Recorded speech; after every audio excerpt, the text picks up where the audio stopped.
నన్ను ఎవరన్నా తిడుతున్నారు, నన్ను ఎవరన్నా దూషిస్తున్నారంటే సహజంగా మనసు కృంగుబాటు వచ్చింది. కానీ పరిశుద్ధాత్మ నడిపింపులో నేను ఉన్నప్పుడు ఆత్మ నాకేం చెప్తాడో తెలుసా?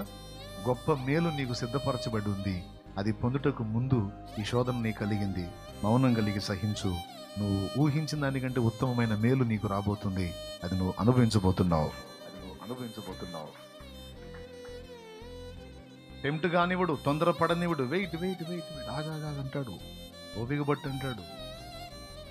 ఆయన సున్నితమైన స్వరమును మనం విని ఆయన నడిపింపుకు లోపడదాం. చాలా ఇప్పుడు మీకైనా శ్రమలు, మీకైనా సమస్యలు, మీకైనా అప్పులు, బాధలు, ఇబ్బందులు నాకు లేవా? నాకు రాలేదా? మరి ఎట్లా మనుగడ సాగింది? ఎప్పుడో నశించిపోవాల్సిన నన్ను వెతికి రక్షించి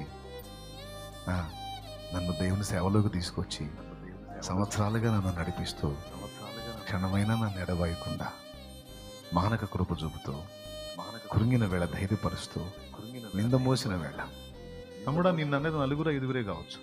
నిన్ననేవాళ్ళు నువ్వు వాళ్ళ దగ్గర పొందిన దానికి బట్టి, నువ్వు అప్పులను బట్టో లేకపోతే ఎక్సెట్రా 4-5 మహా అయితే 10 మంది చేత మాటలు పడి ఉండొచ్చు. కానీ 100 మంది చేత తిట్లు తిన్నాను, దూషణ పొందాను నేను. జాతీయంగా అంతర్జాతీయంగా కూడా దూషణ పొందాను, నింద మోసా. కానీ ఇంత ఫీలింగ్ లేదు. దేవునికి మహిమ. కారణం ఆయన